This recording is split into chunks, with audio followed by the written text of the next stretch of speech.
Bonjour, je suis Olivier Chabot, directeur des solutions métiers Cessib.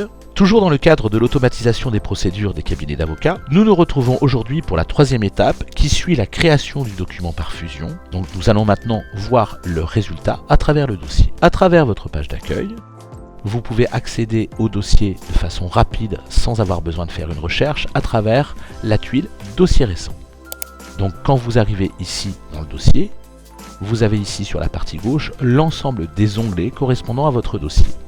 Vous pouvez également constater en haut à droite qu'un chrono s'est lancé qui va nous permettre de quantifier automatiquement le temps passé à travers le travail dans le dossier.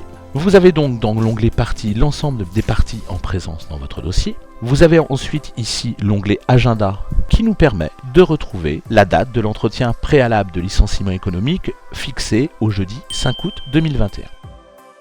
Dans l'onglet tâches du dossier, vous retrouvez l'ensemble des délais de procédure à venir par rapport à votre procédure de licenciement économique et vous retrouvez également l'ensemble des tâches terminées à travers le dossier. Dans l'onglet documents, vous retrouvez bien sûr l'ensemble des documents qui ont été produits ou rattachés au dossier, avec ici sur la gauche l'ensemble des codes correspondant à votre dossier et vous retrouvez ici le courrier de convocation à l'entretien préalable de licenciement économique. Et on voit que ce document est toujours en cours de validation à travers le parapheur du responsable.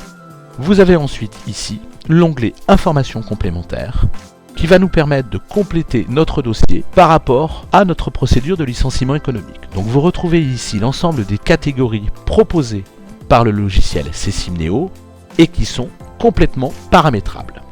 Donc on va ici rattacher à notre dossier la rubrique licenciement, où vous retrouvez différentes informations. Ensuite, vous avez ici l'onglet Synthèse des actions, qui vous permet de visualiser l'ensemble des actions qui ont été réalisées dans le dossier de façon chronologique. En face de chaque action, vous avez ici la colonne Publier, qui va vous permettre de publier cette information sur l'espace de votre client. Donc on va lui publier l'expiration du préavis pour le salarié de plus de 2 ans, la notification de licenciement économique du salarié au 12 août, on va bien sûr, pour rappel, publier la date de l'entretien préalable de licenciement économique et on va pouvoir également publier le document qu'on a transmis à l'entreprise pour qu'il puisse effectivement le transmettre à son salarié. On va maintenant vous montrer l'espace client. Donc votre client va pouvoir se connecter à travers votre site internet sur son espace client et cette page internet est bien sûr paramétrée à la charte graphique du cabinet. Donc quand votre client arrive sur son espace client, il retrouve ici l'ensemble des dossiers que vous lui avez mis en ligne sur son espace avec l'ensemble des documents et des informations que vous lui avez publiés récemment.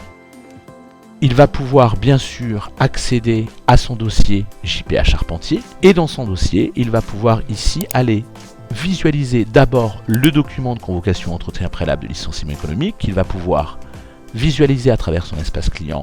Il va pouvoir se le télécharger et se l'imprimer.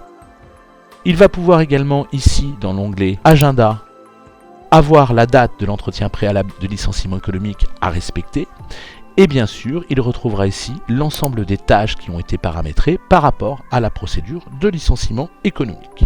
C'est tout pour cette troisième partie. Dans le prochain épisode, nous verrons ensemble comment Cessib Neo vous assiste dans vos cycles de validation des documents grâce au parapheur et à la signature électronique.